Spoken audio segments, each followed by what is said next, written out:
What is going on, everybody, and welcome to another weekly update. And what I like to do in these videos is provide you guys some upcoming earnings, some upcoming events to get you prepared for the week ahead. If that sounds like something you're interested in, consider subscribing, as I do provide some daily updates as well. I do provide that on Twitter at Hemi137 if you want to follow me there. And on this channel, we will shortly be providing current events as well. But being said, past week, what has been going on? We've been essentially waiting. What we are waiting for is coming into earnings mode. And so, coming into earnings mode, there's been a lot of random data that's been coming out, especially over this past week. When we start looking at non farms in JOLTS numbers, there's been a huge uptick in job openings, but there's a dramatic shift which isn't going to be picked up by the normal person or just going to be displayed out there. Essentially, this is kind of why I have this channel, is to depict these particular things and bring notice to them. So, but nonetheless, over the past week, non-farms adds 336,000 jobs versus 170 expected. 1 million of those are government and 400K are non-government unadjusted. And full-time workers have lost about 22,000 people have lost their job full-time. There's been a ton of part-time workers, and this is why it's so skewed. If you look at it, people are working about 3, maybe even 4 part-time jobs just to cover their basis, for to make ends meet. And just about every person I've met is working multiple jobs to try to keep up with inflation. Because this is another thing: is orange juice in itself has gone up like 336%, excuse me, percent. And so orange juice is like out of control. Not that I drink much orange juice, but should be traded in orange juice. But nonetheless, things are quite skewed and pencil whipped, if you know what I mean. So again, there's a lot of misinformation out there that, again, if you're not digging and trying to really look and see what's going on there, the part-time work, that's the biggest complaint. Yes, you can do a bunch of part-time work, so make it looks like there's a lot of jobs and the economy is really doing well, but it's not, because again, one person is filling 3 jobs. And so again, that's why, again, very, very skewed on those numbers, and why they continue to remain propped up. Now, 40% chance of a rate hike. Since these big skewed numbers have come out, we've now are getting ready to price in another 25-point basis move. Again, it jumped from about 35, I believe, to 44%. So again, the fact that they are skewing, there's a lot of different skewing going on here, and some things I want to talk about here. But not only are they manipulating the job numbers to make it look like we're still growing like crazy, especially because it's only part-time workers, essentially one person, 3 jobs. But nonetheless, this is putting us in a bad position to raise another time. Like, no one's taking out loans right now. And this is also putting a ton of pressure on small business. And that's what we are waiting for, is for some of these small businesses to go under. And again, a small business holds about 66%, or a little more than that, of essentially employer are the employers. And so if they go under, again, that's going to be a huge portion of your workforce that could go under. So that is the big concern there. Now, with that being said, the delinquency rates on credit cards is up 9% from 5. Now, this is from ages about 18 to 30. From about 30 plus, it's gone up to about 7%. So delinquencies are still coming in hot. Housing isn't coming in so hot, again, because people have that fixed rate of 2 years ago, roughly around that like 3%. So people, as of yet, aren't delinquent on their home. And rightfully so, because it's the last thing they want to do is become delinquent on a good interest rate. Because if they lose their home, then there will be absolutely no way that they can afford to live anywhere else. So now, OPEC committed to higher oil prices. Now, this is a big concern. We've been talking about oil a little bit again. Oil, again, is the main driver of what's causing inflation, because, again, transporting any kind of products, whether that's food or merchandise, whatever the case is, someone's going to have to eat that cost because oil is going up. Now, U.S. currently has 17 days of supply left in strategic petroleum reserves. That is again another big problem that we're going to have to go after and get more oil. Now, the problem here being, and a theory that I've heard, is that the U.S. is purposely weaponizing the dollar against OPEC because OPEC is raising their prices. The U.S. is essentially the Fed is essentially pushing the dollar up to essentially compensate for OPEC trying to raise oil prices. And if that's the case, you're going to essentially crush the global economy because of this. People can't stand up against the dollar. The dollar, this is why they call the dollar weaponizing the dollar, because any kind of conversion screws over every other country and also in turn screws over us in general. So, but if we want something to break, it's definitely a good way to do that. So, with that being said, we will see what happens as we continue to watch oil and a lot of these other skewed numbers continue to go on. We have multiple things going on. Like I said, we not only are we fighting for oil. Oil is always a big deal because it plays a huge part in everything that we do. Despite it's not just cars and everything, it's mixed in a lot of different things, makeups and a lot of different containers and all kinds of stuff. So there's oil is used, or petroleum is used in a lot of different things, and so people tend to forget that. So if oil prices go up a lot, it affects everything, and you can't just get rid of it. And so this whole push for EVs and everything is not something that's just going to make it go away overnight. It's going to take a very, very, very long time, and I don't even think you can 100% get rid of petroleum in general.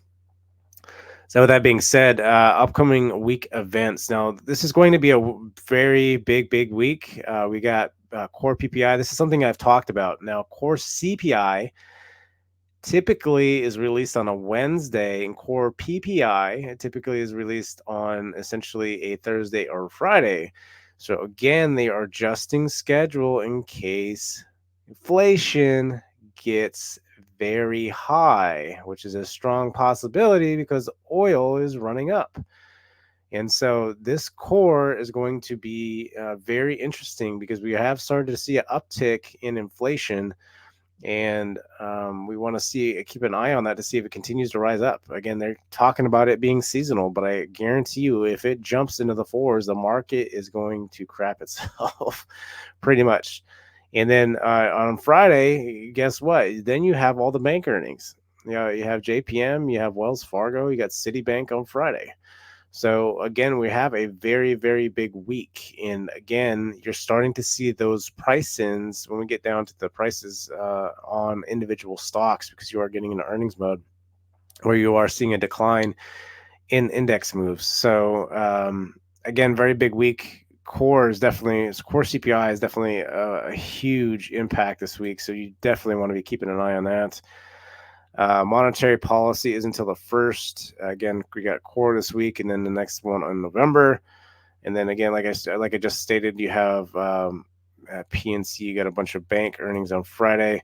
If anything's bad, they'll take it into the weekend and then take it from there. So now when we're looking at the watch list, and again, I always list these options here so you can kind of get a baseline of where things are at. So when they diverge from that baseline, you can see what essentially stocks not to be trading, because sometimes they price in too much that you can't make any profits. So it's essentially null and voids the fact that you want to be trading that stock this week, because there's just way too much priced in, and you'd have to make up a big move to even break even. So SPX has dropped back down. It was up to 80, back down to 68. So it's not expecting much there. Tesla is still a little elevated from normal, but Tesla's earning is next week, I believe. So BA is up quite a bit. It's jumped up another point. BA and JPM, these are two that I talk about all the time. They don't typically move a lot. And when they do, if they tick up or down, that's a big move for JPM or BA. BA is ticked up 1. JPM is ticked up 2. So very odd there to see that huge move that they are trying to price in on JPM. Again, it has earnings on Friday, so if it goes horribly wrong, there will be, and there's a big move. They don't want people to cash in on big moves. And so to be able to do that, a lot of times what you can do for particular things like that is essentially have a sympathy play, which doesn't have that move priced in. So you can play another bank or something like that that doesn't have 2 extra points priced in. Same with like Tesla. You can look at other EV stocks or other big tech stocks and play essentially play off of that sympathy feed sometimes when you get big moves priced in and you know what's going to happen, and there may be a delay, so you get a couple second delay, a couple minute delay before that move occurs on another sympathy play. So sympathy plays are always really good. I do like playing those as well sometimes, especially when they got way too much priced in. I've done that quite a bit on chips, so there's a lot of different chip plays I play. If Nvidia goes ripping up, there's a couple that are a little delayed that if you jump in early, they make big moves as well, and you can capture those moves. So again, just some pointers there on what is going on with the weekly. But again, looks like we got a big move coming or trying to be priced in again for the banks. Now, SPX, we are going to look at the charts here. And the charts are saying that, again, we essentially broke this current level here, that 43.41. We attempted to retest it. In my opinion, this is like kind of a half retest. This is more of a retest where you come pretty overextended. We tried to break that 4,200 and then we came ripping back up on Friday. Again, this is more short covering in my opinion. As long as we can stay below this 43.33. Again, if we can stay below this 43.33, I think on Monday, I think that would definitely be a big plus for the Bears. I think we could go lower, breaking that 4,200. I think once 4,200 breaks, that's pretty much it, in my opinion. I think we will make a new low, even from last year, if we do break that 4,200. So that 4,200 is really a very important level to be watching over the next couple days. And if we start getting a lot of bad news, it could be enough to sink us below that. Now, this is something else I've been talking about is banks.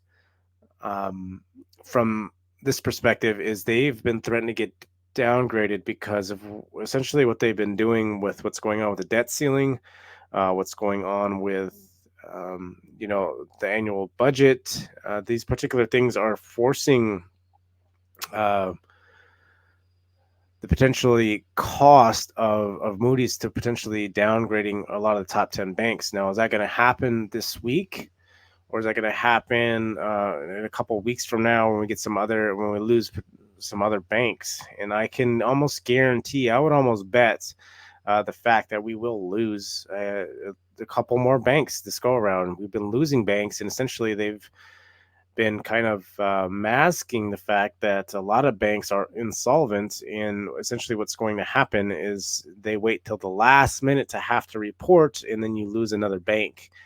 And so I'm looking for more downgrades in this earnings cycle as well, and again potentially losing more banks. So will that be enough to push us below? We lost 2 banks in the last earnings cycle. It didn't do anything. The market was still in some utopic state because the big 7 stocks and AI were driving up the market, even though it didn't really do much for financials. But we will see what happens. I think right here, as long as we can stay again below that 43.33, I think we're going to retest that 4,200, maybe just in time to get that news to be able to finally break the 4,200 and actually drive lower. Like I said, if we drive lower from that, I think we're going to start pricing in a potential recession from that point. So let's take a look at Bitcoin.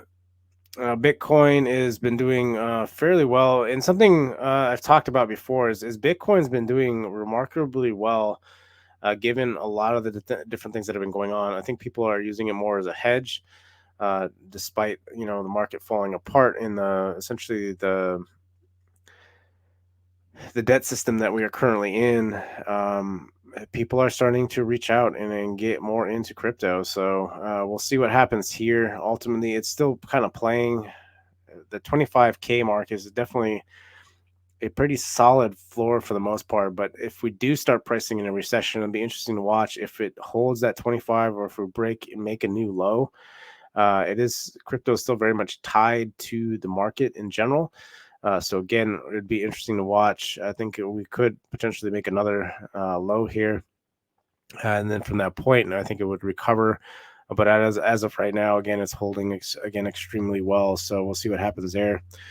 Now, I don't typically talk about the bond market, but this is something that is very, very concerning.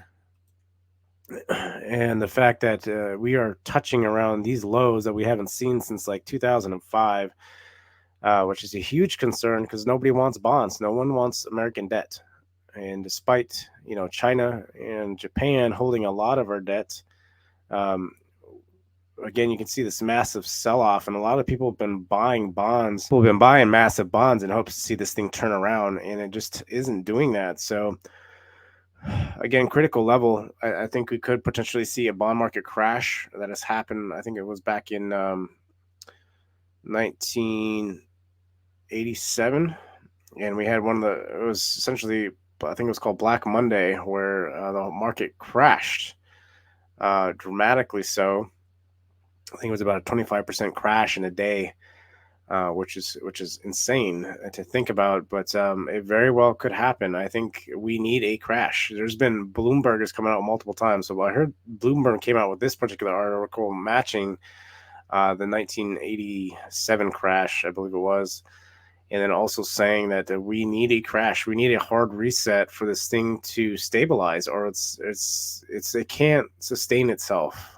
This thing is essentially off the hinges at this point, and that a hard reset is definitely necessary for things to normalize. And something we've talked about all the way up to this point is we need normalization in the market because it's just unaffordable, and the price wage growth compared to equity, essentially homes and all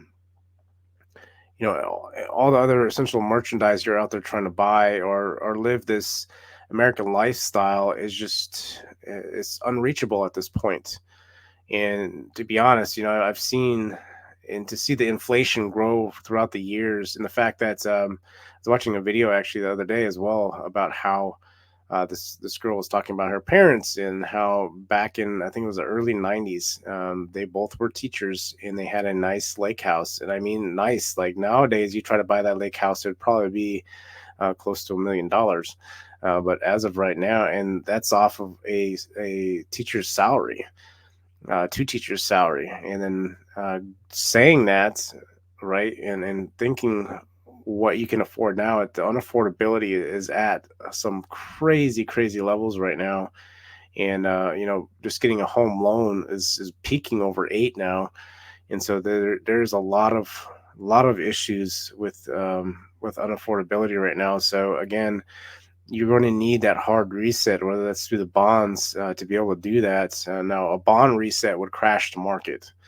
That is completely different from a recessionary move. A recessionary move would be pricing in a recession, right? And understand that a recession lasts for many years, but the market will price it in, averaging again around 43% or so from peak. And then from there, the market would price in that recession, but it would take many years for that to play out. And I talked about this in the last video about how you essentially have the recession price in, and the market gradually starts to rise back up as you get better earnings again, and people, you've killed demand enough, and now you're kind of just waiting for demand to come back. And so you potentially do some quantitative easing.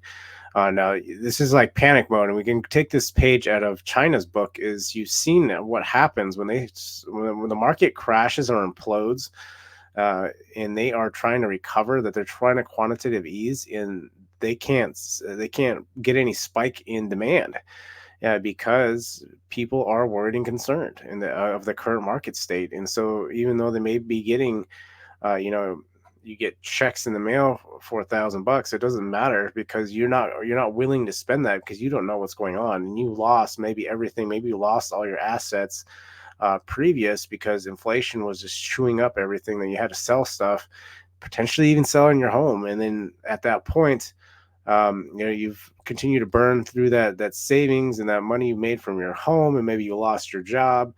And then from that point, like, you can't turn around and want to go out and start spending and thinking about buying a home when you got to just basic necessities again and try to build your nest egg back up. So you're essentially resetting the clock and then having to come back, and it takes a while to come back. And so with that being said, the bond market crash could happen on top of recession pricing. It really again depends where we're at, and so um, we will see. We are slowly making that downgrade. October is the month in which that crash happened. Towards the back half of October. October's just in general been a dark month. So we'll continue to watch, and we got events coming up that could potentially lead to some big events like that. So, not saying it will happen. Again, none of this is financial advice, but we are looking at probabilities, and the probability of that happening is very much a possibility with what's going on. So now let's look and see. We can look at Tesla here. Tesla has been essentially a behemoth. It's essentially creating a huge flag here, huge wedge here. We'll see if this can break out and where it will go from here. Again, I think it's very dependent on this next earning. They cut prices again this week, so keep that in mind. They're very innovative, so they are reducing costs. So the fact that they're cutting prices isn't that big of a deal. I think they're more so trying to keep numbers up than trying to do anything else, and they can do that because they innovate and they're making things production a lot cheaper. So we'll continue to watch and see what happens with Tesla, but nonetheless, a lot of chopping here, and then we'll go from there.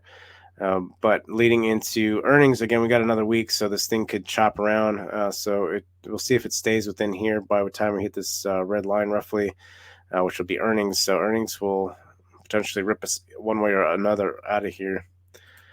Palantir, again, it's definitely been holding this $14 mark. It's been really struggling trying to break above the 17.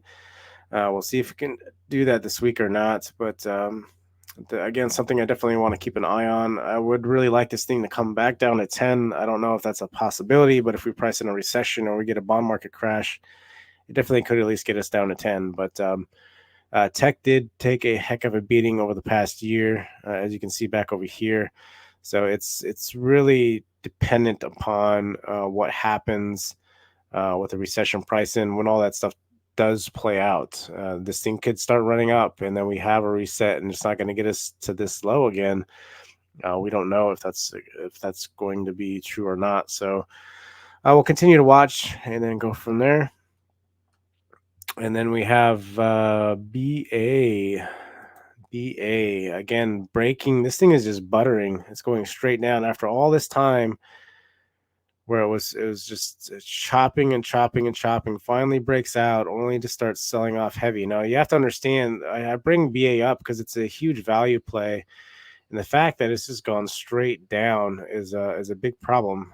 So if it can't regain roughly this 187 and hold above that, you're going to start getting some major corrections of this thing back down. And again, BA is a good indicator of the general market because, again, the market pushed up and was strong during this time when BA was just holding, but now it's just straight buttering. It's not even bouncing off these supports.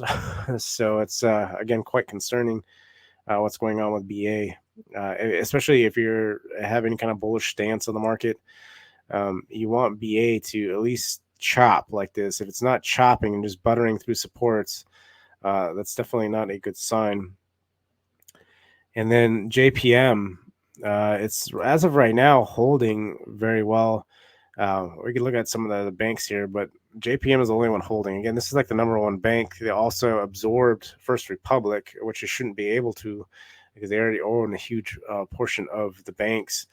But the fact it still was able to absorb it should be illegal. It is illegal, but we'll see if they actually get any heat for that. But anyway, that's a whole other story. So what's going on with JPM?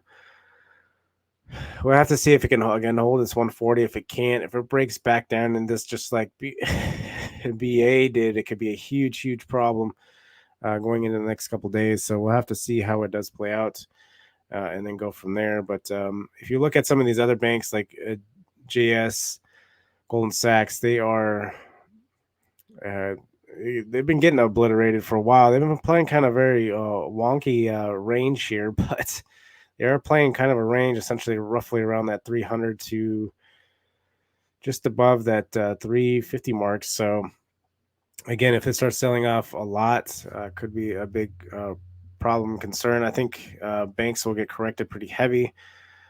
Bank of America, not good shape. It's been playing a very wonky range and then finally broke down from that range once it broke 2686. Looks like it could potentially be retesting aim for 24. Again, if we get big bank downgrades, that'll be interesting to watch. That remember, the banks hold a lot of weight on the index in general. So if the banks start giving out, you're going to need tech to step up. And if tech is looking weak and starts selling off, especially if you get high inflation, again, you're going to get all industries being weak, which essentially causes more of a downward push when you have absolutely no strength across the board. So again, be very, very interesting to see what happens over this next week. I think this week will give us a lot more answers, especially the more we roll out into earnings next week and the week after that. Again, we're about 2 weeks away from the big earnings with big tech. Big tech week with earnings normally holds a lot of weight, again, because it's a lot of the big seven hold a very large majority of the index weight, especially Apple. Which we'll have to watch and see where Apple is located when it comes to the weight. Again, they're shifting stuff around so we don't get all bad news at one time and just absolutely tank the market. So they're trying to scatter essentially the earnings releases. So if you get a bad news from one company, it doesn't continue to pile on, because like I've said, that's how you get crashes, is you get massive bad news back to back to back, and that essentially has crashed the market. And we've seen that. We saw that a couple quarters ago. Last year, I remember Apple and Amazon both had bad earnings on the same week, and that just took out the whole market. And how quickly that it was an overnight like gap down is how bad it was. And so this is why they're strategically placing them different, because the weight that they hold is a lot, and if they both do bad, it brings down the whole market overnight. And so they're again trying to spread them out. So if it hits, it's not that bad. They could try to recover. They could throw out some news about some other companies that have some weight and upgrade them. And we've seen this again. Remember, they've been upgrading businesses before they even come out with earnings. And so this is, again, things you have to be watching out for. Their expectations, last time it was 80% of all companies hit expectations. Like, that is unheard of. Like, they shouldn't be hitting expectations, right? They should be doing really well, and they're hitting expectations, are barely coming over, and they're still in the loss, and they're still doing bad and horribly bad. And so again, none of it makes sense, but again, trying to make sense of everything will definitely drive you nuts in this market. So you lose your sanity. This is why you just continue to roll with the punches and kind of see what's going on. This is why I talk about different events that are currently going on, different black swans that could potentially play out, and the odds of those. And again, like I've always talked about, it's very much about the odds of something happening in the market, and knowing where to look. And if this event happens, then that this should happen. The outcomes of that should happen. And so those essentially. Developing this theory on what could be the potential next moves off of again, scheduled events that are occurring real time, and then just looking at the charts as well. The charts can tell you some things. They can tell you where supply is, but they're not going to tell you about the event that's around the corner, or a scheduled event that could bring everything down. So it's good to be aware of the events and again, anything else that's going on. So with all that being said, I do appreciate you staying with me for this long. I've ranted quite a bit today. But with all that being said, have a great day, and I will see you guys on the field.